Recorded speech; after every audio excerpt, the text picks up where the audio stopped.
ay parang pagsunod sa isang agreement, ang mga agreement without o submission o pagrespeto. Ganyan. Sa unang Samuel 15:22. Unang Samuel 15:22. Ito ay tumatalakay tungkol kay Samuel na kinakausap niya ang ating mahal na Panginoon sa kanyang dito sa unang Samuel 15:22. 15:22. At sinabi ni Samuel, nagtaglay kaya ang Panginoon ng napakadakilang pagkatuwa sa mga handog na susunugin at sa mga hain, na gaya ng pagsunod ng tinig ng Panginoon. Narito, ang pagsunod ay maigi kaysa hain, at ang pagdinig kaysa taba ng mga tupang lalaki. Yan ang sabi ni Samuel sa ating mahal na Panginoon. Pero may sinabi siya dito na to obey is better than sacrifice. Bakit kaya? Bakit kaya mas maganda ang pagsunod kaysa pagsakripisyo? Sa iyo, Kuya Albert, bakit mas maganda ang pagsunod kaysa pagsakripisyo? Sabi ni Propeta Samuel. Kung nagsusunod ka na wala rin naman sa isip mo, mas maganda mo yung lagi kang tinong lahat ng talaga sa sakripisyo. Kailangan magsakripisyo ka para makatanggap lahat ng Panginoon sa'yo. Amen. Sa iyo, Kuya Almar, bakit kaya mas maganda ang pagsunod kaysa pagsakripisyo? Maganda ang magsunod. Kasi maraming sakripisyo na hindi na masusunod. Katulad yung mga araw, nagsakripisyo na rin, pera-perapan. Hindi na masumunod sa kalooban. Mas maganda ang sumunod kaysa magsakripisyo. Sumunod ka na lang sa utos ng Diyos. Sumunod ka. Okay. So, mas maganda yun ang sumunod kaysa maging makuha mo yung mga hindi magandang mangyayari sa'yo pag hindi ka sumusunod. Yan Pero dito sa ating letter A, ito ang tungkol kay Saul sa sa pagpili sa kanya sa Diyos. Na siya ay parte sa ni Benjamin, na tribo ni Benjamin, siya parte ng tribo ni Benjamin. Sa unang Samuel 9:1 ma.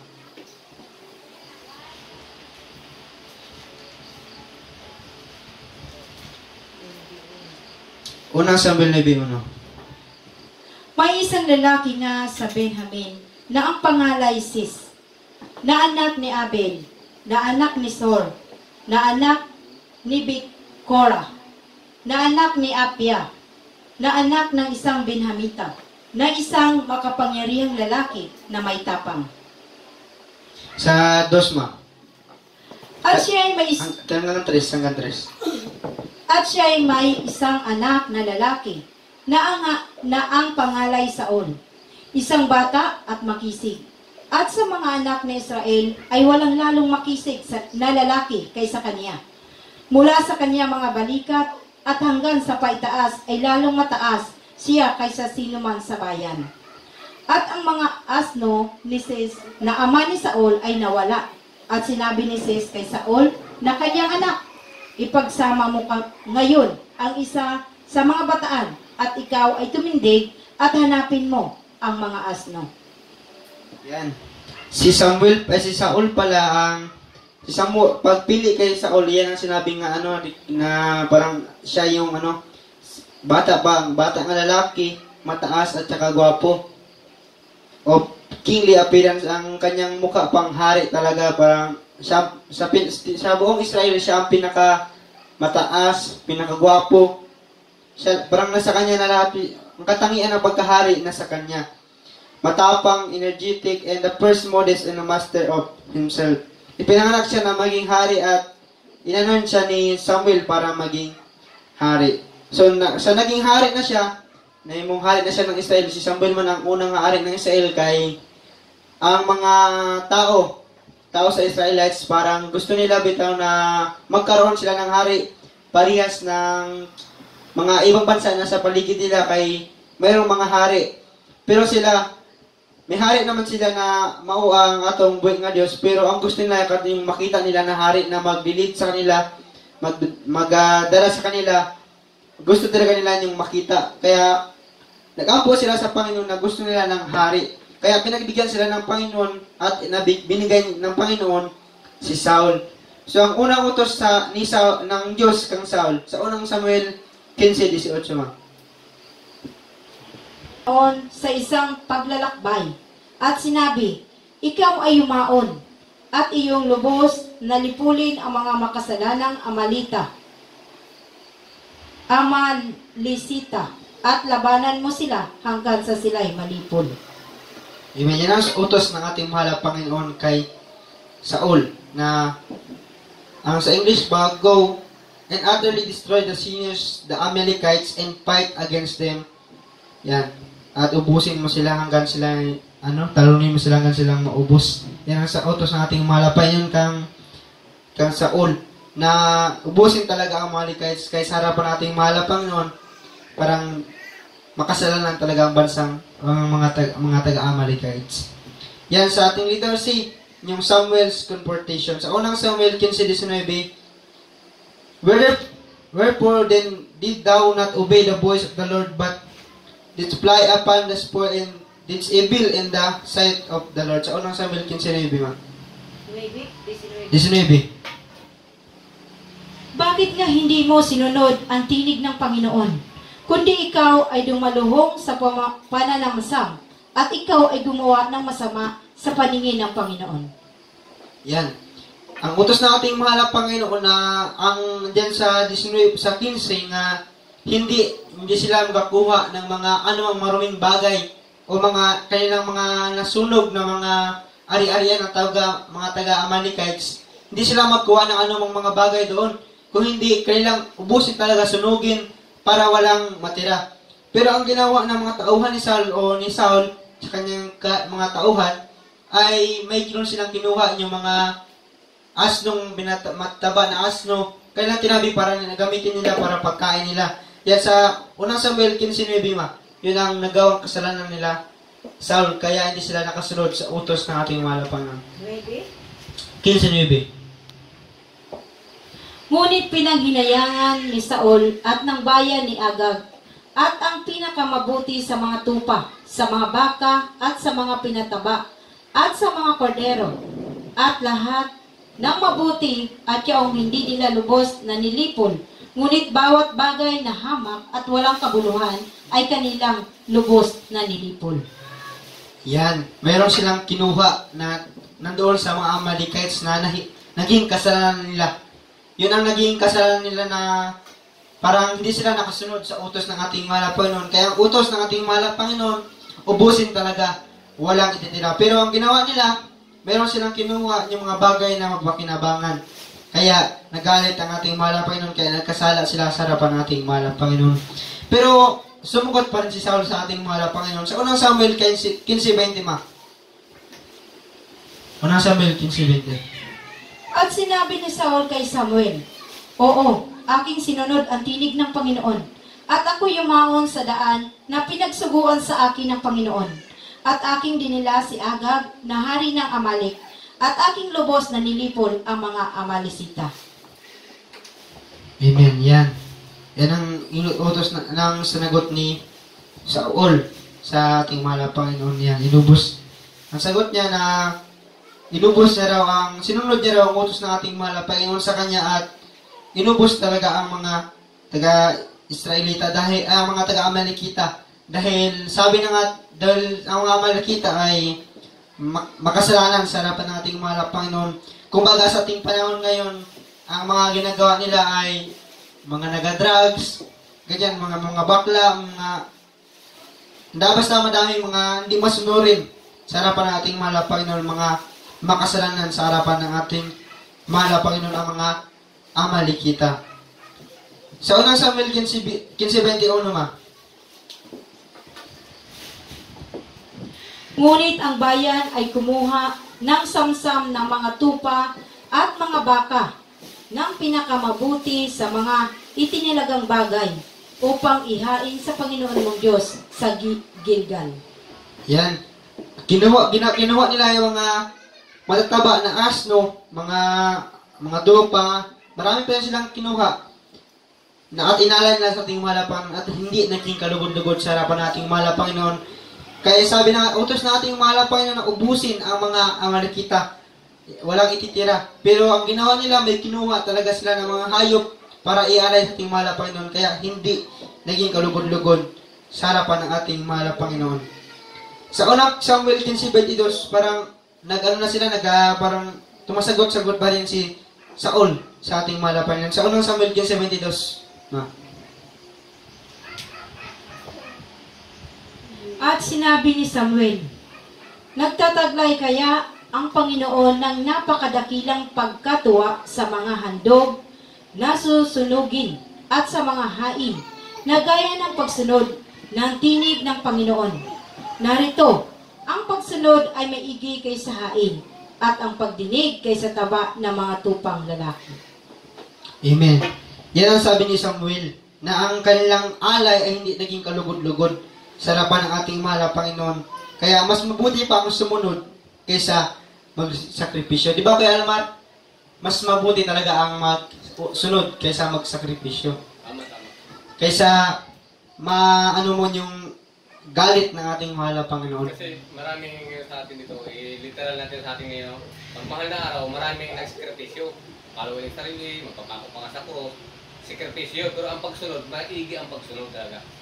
Ang pagsunod sa kalooban ng Diyos. Pero kaya sikripisyo, tapos yan, balik naman sa bisyo. Balik na ang siya. Parang laro ang sikripisyo. Yan. Mabuti talaga ang pagsunod kaysa pag-sakripisyo. Yan. Pero dito sa unahan mga kapatid, mabasa natin na si Saul, sabi ni Saul to kay Samuel, ayun ang sinabi niya ni Saul kay Samuel. At sinabi ng Saul kay Samuel, ako'y nagkasala sapagkat ako'y sumalangsang sa utos ng Panginoon at sa iyong mga salita, sapagkat ako'y natakot sa bayan at sumunod sa kanilang tinig. Yan.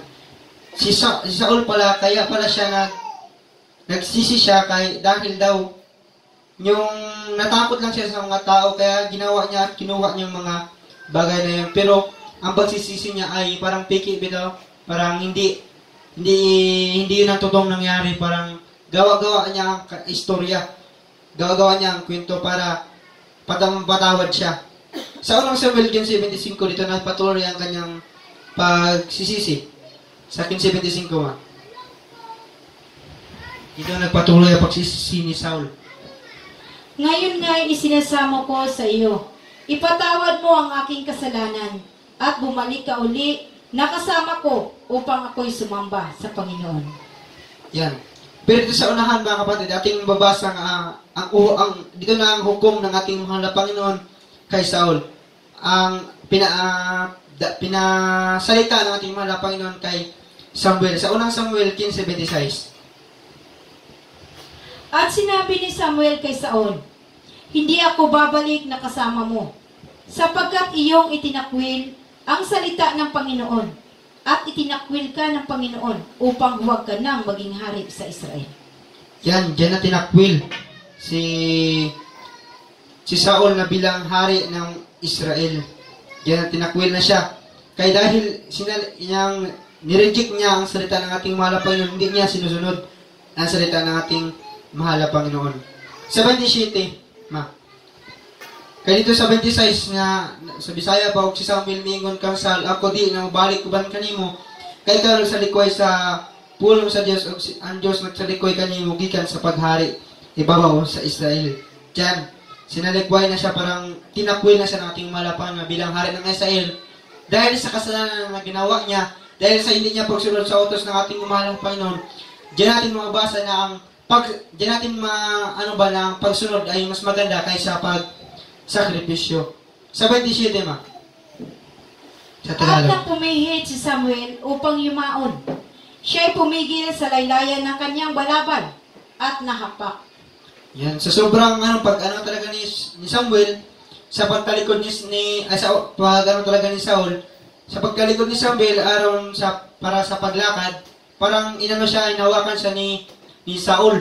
Inawakan siya ni Saul sa kanyang damit, at ang kanyang sinusuot ay napunit.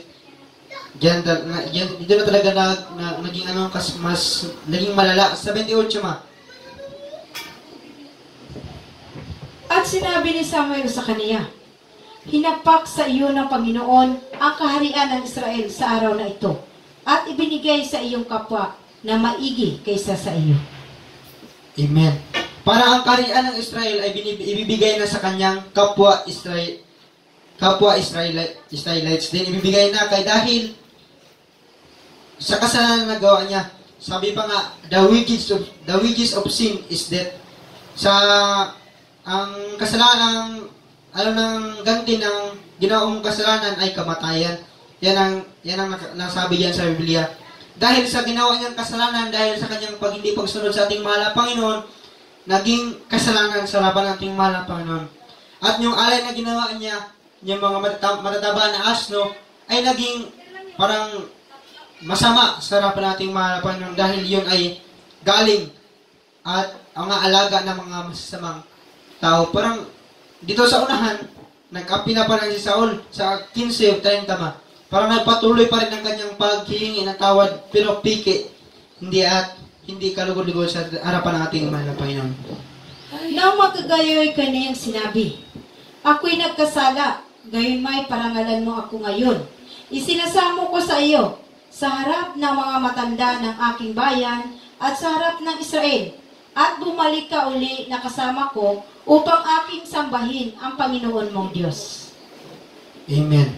Yan, nagano talaga siya na parangalan daw ni Samuel, si Saul, para siya ulit ang maging hari ng Israel. Pero hindi na talaga kaya dahil sa kasalanan na nagawa niya. Ang hindi niya pagsunod ito ang nagbunga na hindi na siya magiging hari sa buong Israel dahil sa kanyang kasalanan nagawa. Dito sa unahan, ito ang dahilan kung bakit nila papatayin ang hari ng Amalekites o ang hari ng kanilang kalaban. Sa unang Samuel 15:33 ma. At sinabi ni Samuel, kung paanong niwalan ng anak ng iyong tabak ang mga babae, ay magiging gayon ng iyong ina na mawawala ng anak sa gitna ng mga babae. At pinagputol-putol ni Samuel si Agag sa harap ng Panginoon sa Gilgal. Yan. Dito na talaga pinatay si Agag ang hari ng Amalekites para parang niyang ganyang inalay sa harapan nating mahal na Panginoon para ang kasalanan nagawa ng mga Israelites ay matanggal, parang malinis sila. Dito naman, kung sa kanila ang pagsunod nila ay naging kasalanan, ang pag hindi nila pagsunod ay naging kasalanan, so ating parang ibalik sa bawat isa sa atin. Ang utos ng ating mahal na Panginoon sa atin sa Roma 12:2. Roma 12:2. Ang utos ng ating mahal na Panginoon sa bawat isa sa atin na hindi tayo magpasama dito sa kalibutan, sa sanlibutan. 12:2 ng Roma.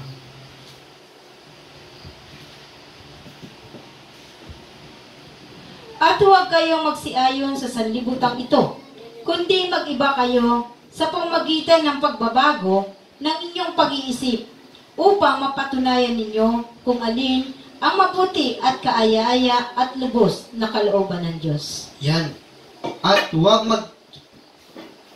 kayong magsiayon sa sanlibutan ito, kundi mag-iba kayo sa pamamagitan ng pagbago ng inyong pag-iisip upang mapatunayan ninyo kung alin ang mabuti at kaaya-aya at lubos na kalooban ng ating mahal na Panginoon. Kung ating talagang i-explain, ipaliwanag na hindi tayo magsama sa kalibutan, sa sanlibutan ito, hindi yung kanilang ginagawa ay huwag din natin gawin. Sabi ng ating mahal na Panginoon, mag-iba tayo ng ating ginagawa. At baguhin natin ang ating mga pag-iisip para baguhin ang ating pag-iisip sa pamagitan ng pagbago nating pag-iisip upang mapatunayan ninyo kung alin ang kalooban na talaga ng ating mahal na Panginoon. Baguhin ang ating pag-iisip kung ano ang mabuti at kaaya-aya at saktong kalooban ng ating mahal na Panginoon. Yun nating gagawin. Kung sabi pa nga ng Biblia na, do not change yourself to be like these people of this world, but change within by a new of thinking, then you will be able to decide what God wants. Yan. Kung baguhin natin ating pag-iisip, hindi natin parehas sa pag-iisip ng kalibutan, masusunod natin ang kalooban ng ating mahal na Panginoon. Kaya ang isip natin parang kung sa wala talagang parang kung sa lalagyan, walang laman. At ang kalooban ng ating mahal na Panginoon, ang ating masunod kung liwanagin natin ang ating mga pag-iisip. Sa bawat isa atin, ano ba talaga ang utos na ating mahal na Panginoon? Sa iyo, Kuya Almar, anong utos na ating mahal na Panginoon sa bawat isa atin? Sundin ang kanyang mga salita. Sundin lang ang kanyang mga salita. Ano pa yung mga iba na ating mabasa? Yung una, sunod sa kanya, umiwas sa alayaw ng sanlibutan, at sa kamalalan, pagbibigay. Maraming mga utos kasi 10 utos yan. Pero ang 10 utos na yan, ang sabi ng iba na nangaral, ay inis na lang dahil sa pag-ibig. Pero sa totoo lang, laki pa rin doon at mahirap ngayon kaysa dati. Dati mag-alay ka lang ng lupa, okay na. Pero ngayon, takot-puso talaga, sisisi talaga. Sarili mo talaga. Sarili talaga. Oo, sarili talaga. Hindi sabi na, alay-alay ito. Sarili mo talaga. Sarili na. So, kumayo, stock mo lang sa limutan ito. Lahat marami. Magpaparaw ng ulo, walang kabanalan. Paiwas natin ang Diyos. Anong utos na ating mahal na Panginoon? Yung una, ibigin mo yung kapwa, yung mga kulang mo lahat. Yan na. Yan, ibigin ang kapwa. Oo, tapos sundin yung kabanalan, pagbibigay, nandiyan yan. Yan. Oo, kung wala sa yung lahat na yan, kung mayroon kang hindi masunod, cancel lang lahat.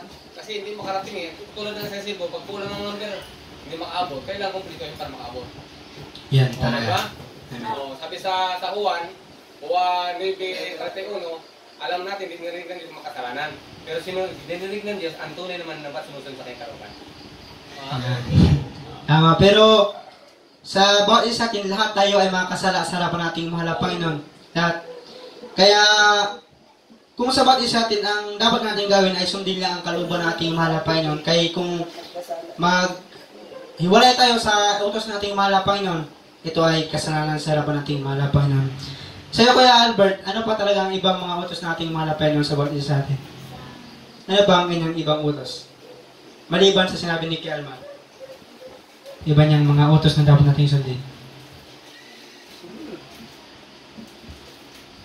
Kung lagi ka naman nagsimba, wala rin sa isip, wala rin. Useless din.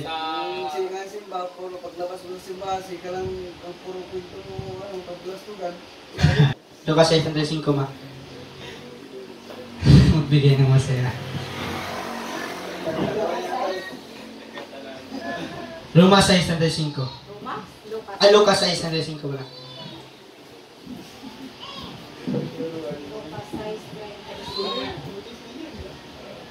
Datapwat ibigin ninyo ang inyong mga kaaway at gawin ninyo sila gawan ninyo sila ng mabuti at mangagpahiram kayo na kailanman ay huwag mawawala ng pag-asa at malaki ang sa inyo'y magiging ganti at kayo magiging mga anak ng kataas-taasan sapagkat siya ay magandang loob sa mga walang turing at sama-sama.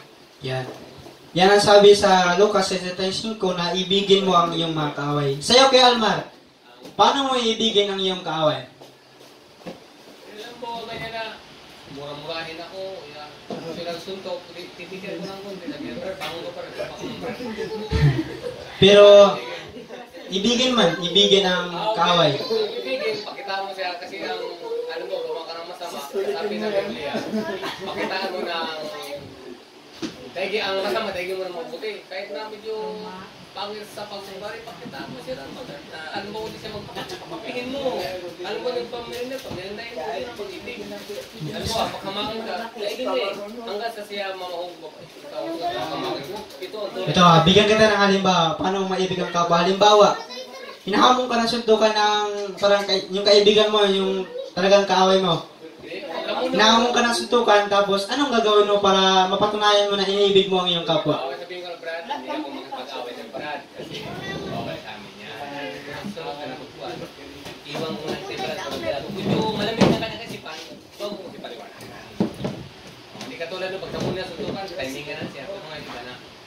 Yan ang explanation mo. Iba sa akin yan, iba na panahon. Marami nagsamong sa akin. Bakit sa sabi ko, takot ako. So pagdating, paliwanagan ko siya, huwag na iwasan natin yan. Kasi pag tayo mamatay-interno tayo, paliwanagan ka. So, siya na maganda. So, kahit pangit siya, maganda siya. Sa iyo, Kuya Albert, paano mo ibigin ang iyong kapwa? Sa akin, Ay, ang kapwa ang kaaway mo. Paano mo ibigin ng kaaway mo pala? Hindi lang kapwa, talagang pinsan ko ba? Talagang, hinamon pa ko saksakan. Sabi ko, relax lang. Sabi ko bukas na. Siyempre, kay bukas pala, wala na malamig na kayong ulo. Ay, siyempre, kung sabayan mo siya, di nagpang-abot kayo. Bukas na tayo mag-usap ko. Diba? Tapos? Walang nangyari. Yan, sa'yo Kuya Melvin, paano mo ibigin ang iyong kapwa? Para lahat tayo ay meron tayong mga i-share sa bawat isa natin. Kamag-anak ko na yan, pero kung nakakita, naman lang. Paano mo ibigin ang iyong kaaway? Pakita mo sa kanya yung gusto ko niya saktan. Huwag mo siyang sabayan. Amen. Pakita mo sa kanya kung pagmamahal ng isang kaaway. Pakitaan mo siya ng mabuti. Isa, hindi na mainit ang ulo niya sa bayan mo kasi hantong talaga kayo sa ulo. Pakitaan mo lang siya ng mabuti. Amen. Sa'yo Kuya Arnel, paano mo ibigin ang kaaway mo? Paano ba talaga maibigin itong kaaway na to? Wala kang kaaway. Halimbawa lang, may kaaway ka. Paano mo siya iibigin? Sumado ng shotgun. Paano mo siya maibig kung kaaway mo? Itong kaaway mo.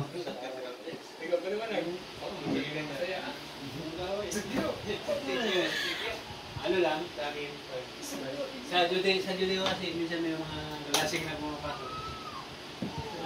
Kalma lang ako. Kumbaga hindi agad ako nag-react na hindi mo yung... Ano ko sa kanya kung bakit nagagalit siya sa'yo. Kung ano ang kwan. At ipanalangin mo siya. So ipapakita mo pag-ibig mo sa kanya through prayers and then bigay ka ng kung ano na sa'yo. Yung kung may bibigay ka, bibigyan mo, ganun ba? Makita ka na pagkumabaan. Ganun, i-ikuha mo sa kanya. Kasi sinabi, do good unto others, di ba? Amen. Do good.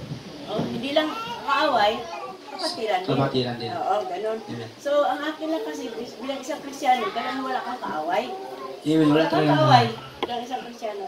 Kasi noon nangyari sa atin sa hospital, Kristiyano ako ha, supervisor ako, tapos may isang nurse nagkamali sa kanyang trabaho.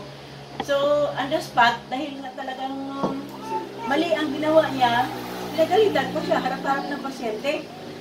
So, pagkatapos, nabigla nga ako, pagtalikod ko gano'n, nabigla ako, sabi ko, bakit ko mo ginawa nun? Paano ko ipakita sa kanya na ako ay Kristiyano kung gano'n ang aking tuwag sa kanya? So, tinawag ko siya uli, dinala ko sa opisina, naging ako ng bola sa kanya. So, nag-reconcile kami dalawa. Dahil ako mismo nagpakumbaba sa kanya. Amen. Yun ang tama. Natira na kung sino may galit sa bawat isa atin, kung sino may nalaman tayong may taong na magalit sa atin, ipanalangin natin. Hindi man natin ipakita sa kanila talaga na dayag talaga na iniibig ka lang natin sila, kundi i-ampo natin sa ating mahal na Panginoon na ang Panginoon ang ano sa kanila na parang magbigay sa kanila ng maliwanag na isipan para hindi na sila magalit ulit. Yan. Iampo. Mag-inampo ay ang matagusa. Sabi natin mahal na Panginoon. Amen. Na talagang, ang kailangan talaga sa bawat isa atin na ang pag-ibig talaga ang pinakamalaki na dapat natin gawin. Mas malaki talaga ang pag-ibig kaysa sa ibang mga bagay. Kaya kung nagsisimba ka, magaling ka kumanta, magaling ka sa lahat ng mga bagay, pero ang lahat ng ginagawa mo ay walang pag-ibig. Sa harapan nating mahal na Panginoon, yan ay hindi pa rin naging kalugod-lugod. Sa harapan nating mahal na Panginoon. Kahit ano pa mo kagaling mo wali, kahit ano pa kaganda ang busis mo, pag kumakanta dito, pero kung sa harapan nating mahal na Panginoon ay walang pag-ibig ang ginagawa mo, wala pa rin yung pulos, wala pa rin yung lahat ng bagay na dapat natin gawin, lahat ng bagay na natin gagawin ay dapat ay may pag-ibig. Ibigin natin ang mga taong, mga galit sa atin, ibigin natin ating mga kaaway. Kahit na sa batis natin Kristiyano, mga Kristiyano naman tayo, wala na talaga tayong kaaway. Kung may ibang tumuturing sa ating kaaway, ibigin pa rin natin sila. Sabi nating mahal na Panginoon, kung batuin man tayo ng bato, gantihan natin ng salita natin mahal na Panginoon. Sira natin sila ng salita nating mahal na Panginoon. Hindi kay, kung gantihan tayo ng bato, kung suktukin tayo, pitikin din natin. Kung hindi, ibigin natin. Pagkatapos, sira natin ang salita natin ng ating mahal na Panginoon. Hindi kay panahon na may nagalit sa atin, may nangbabato sa atin, batuin din natin. kundi ibigin talaga natin ating kaaway. Share natin ang salita ng ating mahal na Panginoon para ang ating buhay ay parang maganda lang ang kung sa highway pa, diretso-diretso lang, walang lubak-lubak. Sa ating conclusion sa Ecclesiastes 12:13. Ecclesiastes 12:13. Ito ang wakas ng bagay, lahat ay narinig. Ikaw ay matakot sa Diyos at sundin mo ang kanyang mga utos, sapagkat ito ang buong katungkulan ng tao. Yan, ang ating buong katungkulan ay bantayan ang salita ng ating mahal na Panginoon at magkaroon ng takot sa ating mahal na Panginoon. Kaya kung sabi sa atin, kung wala tayong takot sa ating mahal na Panginoon, parang wala din talaga. Kung wala kang takot sa ating mahal na Panginoon, parang sayang ang iyong paglilingkod sa Kanya. Sa iba nga dito sa Ecclesiastes 12:13 nga, ito ang wakas ng bagay, lahat ay narinig. Ikaw ay matakot sa Diyos at sundin mo ang Kanyang mga utos, sapagkat ito ang buong katungkulan ng tao. So, isip nga tao, bilang isang tao, ang katungkulan natin ay bantayan at sundin ang kalooban ng ating mahal na Panginoon. Sa'yo ka, Melvin, bakit kailangan mo sundin ang kalooban ng ating mahal na Panginoon? Bakit kailangan mo sundin ang utos ng ating mahal na Panginoon? Bakit kailangan? Gusto ko maligtas. Amen, gusto mong maligtas. Sa'yo kay Albert, bakit mo kailangan sundin ang kalooban ng ating mahal na Panginoon ng kanyang mga utos? Bakit kailangan mong bantayan ang kanyang mga utos? Well, hindi para maligtas, di ba? Amen, para maligtas. Dahil nag-ahalo ng kaligtasan eh. Ito, sundin talaga natin yung ano ng Panginoon. Ito na lang ang tanong. Bakit? Ano ba ang isang kailangan para mabantayan mo talaga ang utos ng ating mahal na Panginoon para hindi ka magkaroon ng kasalanan sa harapan ng ating mahal na Panginoon? Sa'yo kuya puso, ano bang isang bagay na kailangan nating matutunan para hindi tayo magkaroon ng kasalanan sa harapan ng ating mahal na Panginoon? Hingi ng tawad. Maghingi ng tawad. So, may iba pang mga sagot. Yan, kanyang opinion. Sa'yo, Paul, bakit kailangan natin ano ba ang kailangan natin para magkaroon tayo ng kaligtasan? Isang bagay para hindi tayo magkaroon ng kasalanan sa harapan ng ating mahal na Panginoon. Matakot ka sa Diyos. Amen. Takot sa ating mahal na Panginoon. Kaya kung wala kang takot sa ating mahal na Panginoon, kung may makita ka mga bagay-bagay, kung mayroong mga kasamahan mo na nagiinuman, siyempre makainom ka kaya wala kang takot sa ating mahal na Panginoon. Kung alogin ka mag-inom, magtagay, hindi ka talaga makaiwas kay dahil wala kang takot sa ating mahal na Panginoon. Na pag ang Panginoon ay nagalit, lahat ng tao ay kaya niyang patayin kailan niya gusto. So, kailangan nating matakot sa ating Panginoon na ang may gawa ng langit at lupa. So, iyuko natin ating mga ulo at manalangin tayo sa ating mahal na Panginoon na ang Panginoon na maglagay sa ating mga puso't isipan na magkaroon tayo ng takot sa Kanya para hindi tayo magkasala sa Kanya. Manalangin tayo, Panginoon namin Diyos, makapangyarihan sa lahat, Panginoon. Salamat sa